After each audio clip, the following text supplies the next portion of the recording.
नमस्कार, आप देख रहे हैं एलबीटीआई न्यूज 9। आपके साथ मैं हूं तुषार शर्मा। दोस्तों, देश भर में जैसे जैसे कोरोना संक्रमण के मामले बढ़ते दिख रहे हैं, ऐसे हालात में बाजार में ऑक्सीजन और जीवन रक्षक दवाइयों की कालाबाजारी भी काफी बढ़ गई है। आपको बता दें, बीते दिनों की अगर हम बात कर लें तो कोविड-19 संक्रमण के प्रकोप के बीच जीवन रक्षक दवाओं और ऑक्सीजन सिलेंडर की कालाबाजारी के विभिन्न मामलों में अब तक 62 लोगों को गिरफ्तार कर बड़ी संख्या में इंजेक्शन और सिलेंडर बरामद किए गए हैं। तो इन्हीं तमाम मुद्दों को लेकर हम आज हमारे साथ एक ऐसे शख्स मौजूद हैं जो इन तमाम मुद्दों पर रोशनी डालेंगे। तो स्वागत कीजिए रामजी शुक्ला जी का। आपको बता दें, ये प्रदेश प्रवक्ता राष्ट्रीय ब्राह्मण महासंघ के सदस्य हैं। सर, आपका बहुत बहुत स्वागत है हमारे शो में। धन्यवाद तुषार जी आपको। सर, सवाल की शुरुआत करते हुए सर, मेरा पहला सवाल है कि जैसा हम जानते हैं कि कोरोना के डबल और ट्रिपल म्यूटेशन से फैल रहा है और देश के हालात बहुत ज्यादा भयावह स्थिति से जूझ रहे हैं और ऑक्सीजन, बेड और जीवन रक्षक दवाइयों के नाम पर धोखाधड़ी हो रही है। सांसों के इस संकट में भी लोग व्यापार करते हुए नजर आ रहे हैं। तो सर, ऐसी सिचुएशन में आप इस पर क्या विचार रखने चाहेंगे आपके? देखिए तुषार जी, मेरा मानना ये है कि कोविड-19 एक वैश्विक महामारी के रूप में है और जिससे प्रायः प्रतिशतता की अगर बात करें तो 90% लोग उससे प्रभावित भी हो चुके हैं। 10% मैं छोड़ सकता हूं जो बहुत ज्यादा संयमित हैं और बहुत ज्यादा ही साधक और उपासक कोटि में हैं, वो लोग बचे हुए हैं। बाकी सभी प्रभावित हैं, कोई भी हो। और मानसिक स्थिति भी कोविड-19 को लेकर के लोगों की बड़ी ही भयावह हो चुकी है और बहुत ही परेशान हो रहे हैं। मेरा मानना यह है कि तथाकथित रूप से अगर हम सभी कोविड-19 से मुक्ति चाहते हैं तो मुझे बहुत ही संयमित रहना पड़ेगा और इसके साथ साथ मुझे अपनी प्राचीन पद्धति की ओर वापस लौटना पड़ेगा। प्राचीन जो हमारे क्रियाकलाप थे, बहुत पहले हमारे बुजुर्गों ने जो नियम बनाए थे, प्रातः काल से लेकर और सायं काल तक के जो भी नियम थे, उन सभी नियमों को हम अपनाएं और प्राचीनता की ओर प्रवेश करें, संस्कृति की ओर प्रवेश करें। जैसा कि पहले के समय में कि नीम की पत्तियों का सेवन होता था, तुलसी की पत्तियों का सेवन होता था, तो ऐसा कुछ अगर प्रयोग होता है, हम आप सभी प्रयोग करते हैं, तो मुझे लगता है कि इन सब चीजों से मुक्ति मिलेगी। जी सर, रही बात कोविड-19, जी जी जी जी बिल्कुल सर, बिल्कुल सही बात कह रहे हैं। नहीं सर, मैं आपकी बात का ही जवाब दे रहा हूं कि किस तरह से हम देख रहे हैं कि जो लगातार ऑक्सीजन और बेड की किल्लत सामने आ रही थी बीते दिनों। सर, उस पर आपके विचार? मेरा मानना यह है कि ये एक सिस्टमेटिक प्रॉब्लम है। ऑक्सीजन और बेड की जो प्रॉब्लम है, ये एक सिस्टमेटिक प्रॉब्लम है और मुझे लगता है कि प्रत्येक विभाग का व्यक्ति, मेडिकल विभाग का जो भी व्यक्ति है, जो भी पर्सन है, अगर वो अपने कर्तव्य का पालन सुनियोजित रूप से करता है, एक मतलब जिम्मेदार व्यक्ति बनकर करता है, तो ये सारी समस्याओं से मुक्ति पा सकते हैं। और उन मरीजों को जो कि बहुत ज्यादा गंभीर स्थिति में है, उन मरीजों को भी सुव्यवस्थित रूप से समुचित उपचार दिया जा सकता है, मेरा मानना ये है। लेकिन सिस्टमेटिक प्रॉब्लम में होता ये है कि 10% आदमी जिम्मेदारी नहीं उठाना चाहता है, 90% लोग उठा रहे हैं, तो जो समस्या आ रही है वो 10% से क्रिएट हो रही है।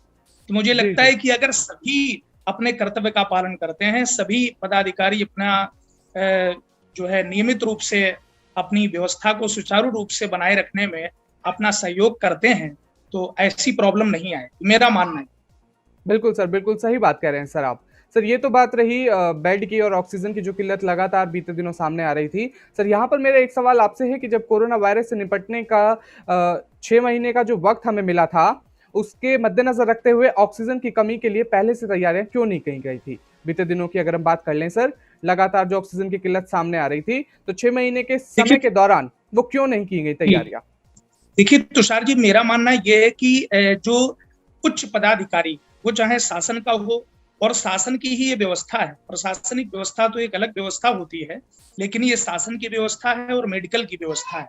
तो शासन के माध्यम से मेडिकल विभाग को ये ध्यान देना चाहिए कि ऐसा, अब देखिए जैसे कोरोना की पहली लहर आई तो कोई तैयार नहीं था, लेकिन सब प्रदेशों की सरकारों ने, देश की सरकार ने अपने हिसाब से सुचारू रूप से जो भी व्यवस्था की है उसके लिए वो धन्यवाद के पात्र हैं। दूसरी लहर आई है तो दूसरी लहर में अगर व्यवस्था में कोई भी दिक्कत आ रही है तो उस व्यवस्था का जिम्मेदार वही व्यक्ति है जो उस व्यवस्था को संभाल रहा। तो बिल्कुल मेरा सर। मानना ये है कि अगर व्यवस्था नहीं हुई है तो इसमें कहीं न कहीं कोई जिम्मेदारी का थोड़ा सा मतलब ढील दी गई है उसको, मेरी भाषा में जिम्मेदारी को सही तरीके से उसका निर्वहन नहीं किया गया है।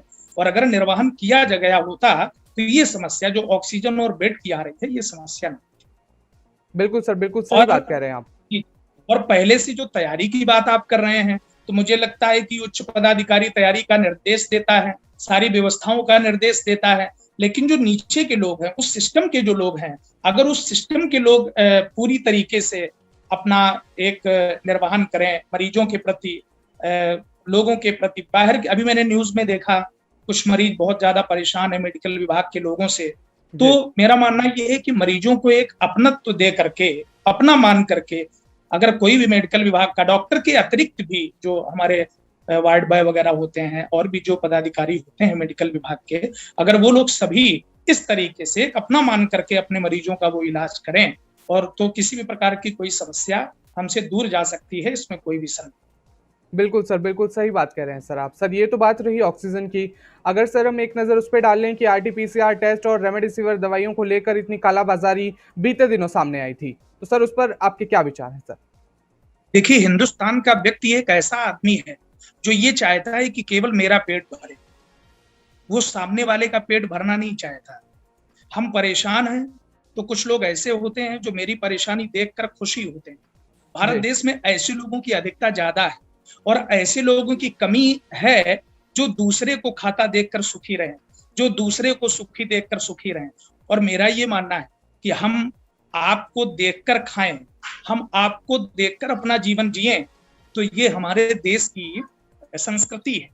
आप अपना खा रहे हैं, मैं अपना खा रहा हूं, ये प्रकृति है, लेकिन मैं आपसे छीन कर खाऊं, ये मेरी विकृति है।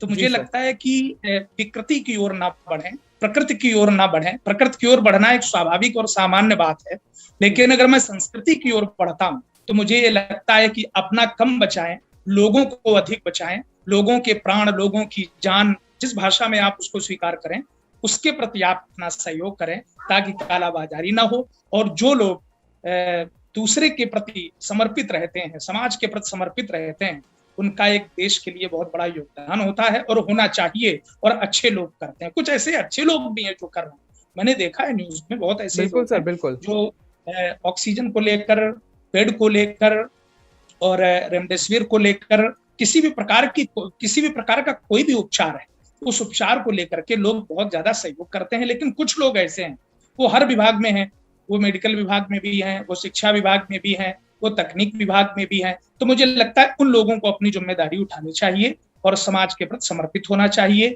ऐसे लोगों के प्रति समर्पित होना चाहिए जो कोविड-19 से परेशान।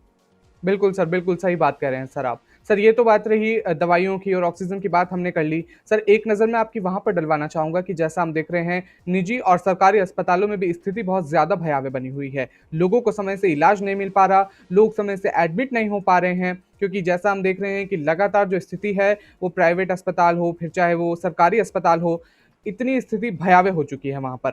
तो इस पर आप क्या कहना चाहेंगे सर?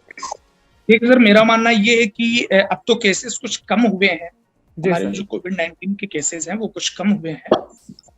सुविधा धीरे धीरे मिलेगी और बढ़ेगी भी, लेकिन मैं आपसे एक बार ये कह चुका हूँ कि चाहे वो प्राइवेट अस्पताल हो, चाहे वो सरकारी अस्पताल हो, गवर्नमेंटेड हॉस्पिटल हो, मेरा मानना ये है कि गवर्नमेंटेड हॉस्पिटल में भी जो सिस्टम के लोग हैं वो थोड़ी सी लापरवाही करते हैं, और उनको ये लापरवाही नहीं करनी चाहिए। यद्यपि कहीं कहीं अस्पतालों में सीमित बेड हैं, तो मैं मान सकता हूँ कि उन अस्पतालों की अपनी मजबूरियां हैं, लेकिन कहीं कहीं कोई अस्पताल ऐसा है जो बेड होते हुए भी डंपिंग टाइप का कोई काम करते हैं। उन्होंने अपने व्यक्तिगत बेड बचा रखे हैं आपस के लोगों के लिए या राजनीति से जुड़े हुए लोगों के लिए, लेकिन एक सामान्य व्यक्ति उसको लेकर के परेशान है, जो गरीब आदमी है वो उसको लेकर के परेशान है। तो मेरा मानना ये है कि हमारे आपकी ओर जो विचार होने चाहिए, हमारी आपकी जो मानना होनी चाहिए, हमारा आपका जो एक सोच होनी चाहिए, वो ये होनी चाहिए कि जो निर्धन व्यक्ति के प्रति भी बराबर रहे और जो धनी है उसके लिए भी बराबर रहे। तो जो स्थिति गंभीर होती है, मुझे लगता है वो उन लोगों की होती है तुषार जी, जो निर्धन है, जो जी सर, बिल्कुल। गरीबी रेखा से लड़ रहे हैं।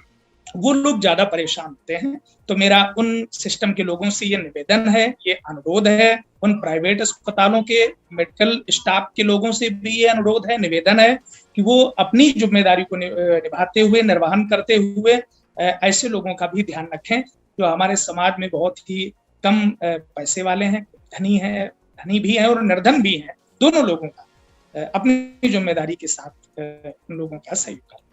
बिल्कुल सर, बिल्कुल सही बात कह रहे हैं सर आप। तो सर अंतिम सवाल के साथ मैं यहाँ पर खत्म करना चाहूंगा, आप हमारी तमाम जनता को क्या परामर्श देना चाहेंगे इस कोविड-19 के चलते? देखिए तुषार जी, मेरा तो मानना ये है, मैं वैसे भी शास्त्र, पुराण, वेद, इतिहास, प्राचीन पद्धति से जुड़ा हुआ एक व्यक्ति हूँ और ग्राम्य समाज से भी जुड़ा हुआ। मुझे ये कहने में कोई शर्म नहीं आती है कि मैं ग्रामीण अंचल से जुड़ा हूँ। मेरा मानना ये है कि आप जितना संस्कृति और प्राचीन पद्धति की ओर बढ़ेंगे, उतने ही स्वस्थ रहेंगे। आप प्रातः काल समय से उठें। हमारे शास्त्रों में भी कहा गया है, ब्राह्मे मुहूर्ते बुद्धये धर्मार्थो चानुचिंतये। ब्रह्म मुहूर्त में उठ करके योगासन, प्राणायाम इत्यादि के द्वारा हम अपने शरीर को स्वस्थ रख सकते हैं। और मेरा संपूर्ण भारतवर्ष के लोगों से यही कहना है कि वो संयमित होकर के अपने जीवन को जिएं। अगर उनके जीवन में कोई भी समस्या आती, अगर उनके जीवन में कोई भी संकट आता है, अगर उनके जीवन में कोई भी गंभीर से गंभीर समस्या आती है, तो उस समस्या का समाधान हम परमात्मा के सानिध्य में रह करके अपने संयम से, अपने योग से, अपनी तपस्या से और अपनी साधना से हम मुक्ति पा सकते हैं।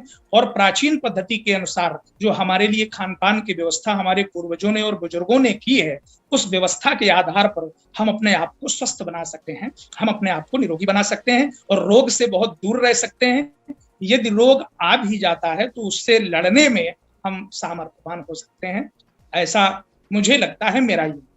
बिल्कुल सर, बिल्कुल सही बात कह रहे हैं सर आप। तो हमने जाना कि किस तरह से तमाम चीज़ों के लिए देश में प्रयास किए जा रहे हैं, पर अभी भी हम कई मामलों में पीछे चल रहे हैं। तो मेरी आपसे यही गुजारिश है कि घर पर ही रहें, अपने और अपने परिवार का ध्यान रखें, हाथों को स्वच्छ रखें। बाहर अगर आप किसी महत्वपूर्ण कार्य के लिए निकल भी रहे हैं, तो कोशिश करें कि आप डबल मास्क का प्रयोग ज़रूर करें।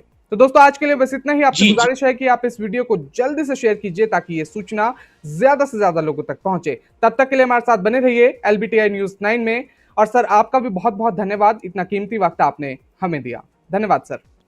धन्यवाद, थैंक्स।